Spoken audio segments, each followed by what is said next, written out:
Have you ever noticed how two people can earn the same money but end up living completely different lives? One spends like there's no tomorrow, the other quietly builds an empire. Meet our two stick figures, Spenderson and Investo.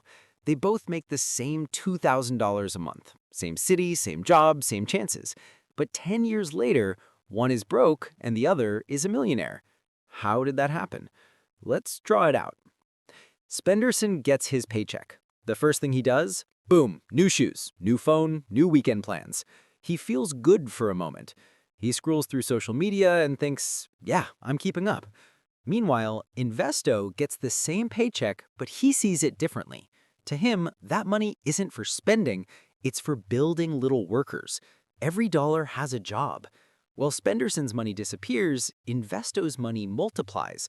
Visualize it. Little dollar bills wearing helmets, building tiny houses in factories. While Spenderson's dollars run away as soon as they arrive, Investos stay and bring friends. Spenderson says, I work hard. I deserve to enjoy my money. He's not wrong, but here's the trap.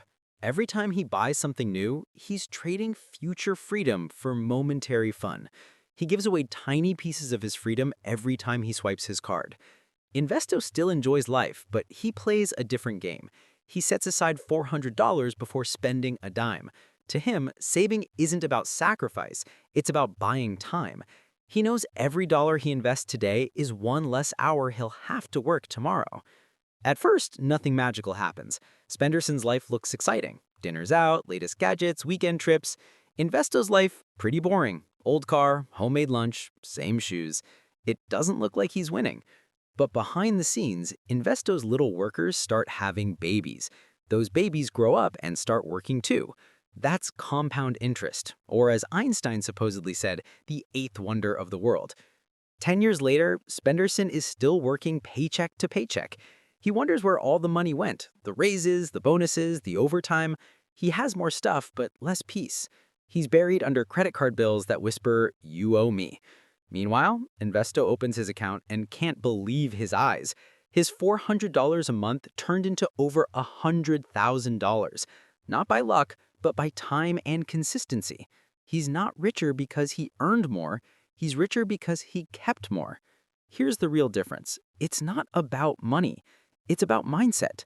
Spenderson says, I'll start saving when I earn more. Investo says, I'll start now, even if it's small. Spenderson buys comfort today. Investo buys freedom tomorrow. Two roads appear, one labeled now, the other labeled later. Spenderson walks down now, past signs that say flash sale and YOLO. Investo walks down later, past signs that say ownership and peace of mind. Once Investo's money starts growing, something changes. He realizes he doesn't need to work for money anymore. His money now works for him. It's like a snowball rolling downhill, each turn bigger than the last. Spenderson, on the other hand, is pushing a tiny snowball uphill, exhausted, wondering why it never gets easier. Here's the truth. Getting rich isn't about having more money. It's about keeping more of what you earn and letting it multiply. Picture two jars, one labeled Spenderson, leaking coins from the bottom, and one labeled Investo, filling up and overflowing into another jar labeled Freedom. Because every dollar you keep isn't just money. It's a tiny worker that earns for you, even while you sleep. Most people think wealth starts with earning more, but it actually starts with learning more about how money really behaves. If you don't tell your money where to go, it will leave you for someone who does. 20 years later, Investo's money army is massive.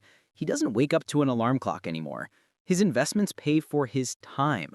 Meanwhile, Spenderson still says, if only I made more, but that one day never comes, unless you start today. At the end of the day, both stick figures had the same opportunity. The only difference was the story they told themselves about money. So here's the million-dollar question. Will your money be a toy you play with or a tool you build your freedom with? The best time to plant your wealth tree was yesterday. The second best time is today.